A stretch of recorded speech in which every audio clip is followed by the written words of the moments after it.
name is Riley Weston, and I work as a TV writer for Hallmark and Lifetime and GAC, and I'm an actress, and I'm a country music artist, and I write songs.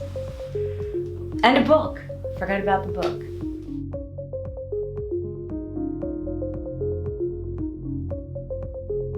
One of my hyphens as the country music artist. I avoided the big COVID for pretty much 2.5 years. And then last year, it was at the end of June, got very sick. I didn't feel as sick as most of the folks that got COVID did, except it all went into my vocal cords and I lost my voice completely. You know, for the first 2 weeks afterwards, I thought it's still just the longer COVID, but as it continued, and as shows progressed, and I got worse and worse. And this went on for a good 6 months that any show was, I had to live on prednisone just to get through it and get shots of steroids just to get my vocal cords to the point where I could get through an 1.5 to 2 hour show, which is not at all healthy and not good for your system, and also just not okay for long term as a country artist.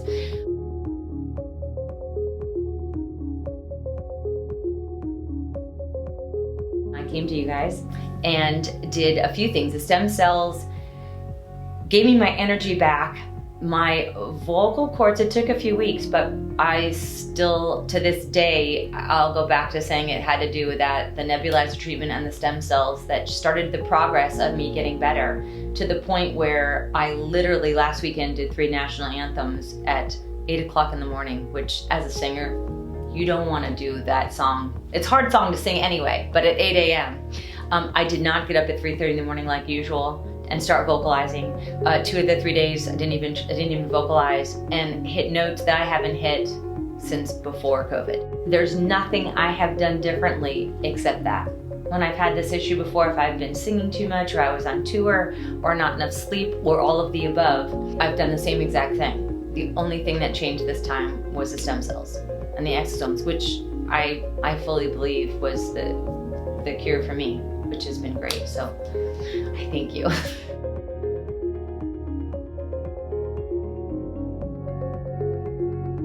None. Zero. I didn't find myself to be especially energetic immediately, nor did I find myself to be especially tired either. I know that some people said you might want to just take a long nap. I didn't feel any of that. I felt nothing has changed. And for the first 2 weeks, I was like, oh gosh, nothing has changed. And it was funny because it didn't happen like overnight, but all of a sudden I thought, I'm vocalizing again, and I think I went higher than I did yesterday. And the next day it was a little bit higher or a little bit lower. And I thought, oh, okay.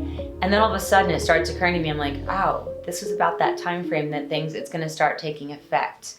And it's gotten only better. I mean, I can't say enough about it, because having sung my entire life and dealt with, doing long shows there's one show I did for 2 years, and I was the first one on the stage, the last one off in musical theater, and literally would on Wednesday or Thursdays be going, when I lived in Los Angeles, down to my Beverly Hills, vocal person and getting a shot of just to get through the weekend. There's nothing I can say that I would do this again and again. And just for upkeep, I just feel like it's something that we all should have access to, especially this is my career, and I can't show up and not sing. That is not acceptable. But especially after last weekend, I thought, wow, I couldn't even vocalize getting there. I had nothing in me. And by the time I got there and was a little bit more awake, I thought, okay, I just did it. And there was no prednisone involved. There was no vocalizing. I just sang and it was okay. And that has been a first literally since last June.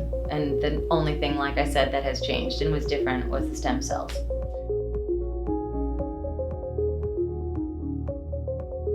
I'm a person that doesn't get a lot of sleep just because of the many hyphens. And I have found that I'll go a little bit longer throughout the day I only have 1 cup of coffee. I don't do 2 or 3 anymore. And I just have found that throughout the day, I just have more energy. I'll work a little bit later and longer and suddenly go, oh wow, the dog missed the food. Missed dinner for the dog. So, and find myself forgetting to, I just find myself having more energy and being more energetic. So I can only imagine the good it can do for somebody who is in much more discomfort than I have been in, or in a much more unhealthy place than I had been in. But for me, who suffered from the long COVID issue, even without feeling horrible during the COVID, I can't say enough about it. It saved my vocal cords as far as I'm concerned, so.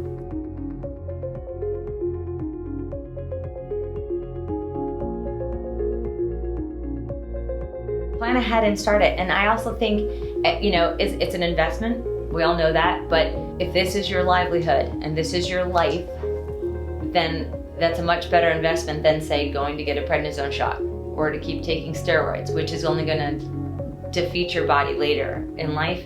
And I didn't want to do that. I want to have something that I can keep going for as long as I can do this career of mine, or many careers of mine. I feel like it's an investment in your life. And so maybe you don't splurge on your new car this year, but you splurge on your body, which is going to last a lot longer than that car, you hope. And for somebody that I think does a lot of things, or someone that has tried everything else, then why not try this? And again, this is your body, is your life. And for me, it is, whether I'm in front of the camera, or I'm in back of the camera, or I'm in front of the mic, it's me being out there. And if I'm not okay and I'm not feeling it, there's a lot of people that are gonna be disappointed. Or you're a first responder, or you're a mom. Like, you've got kids to raise. And if you're not well and you're not feeling good, then maybe that's the time you say, okay, what can I do for me? It's an investment in your future. It's that simple. I mean, if it were going to save your life or not, or save your parents' life or your husband or wife's life, would you do it? Of course you would.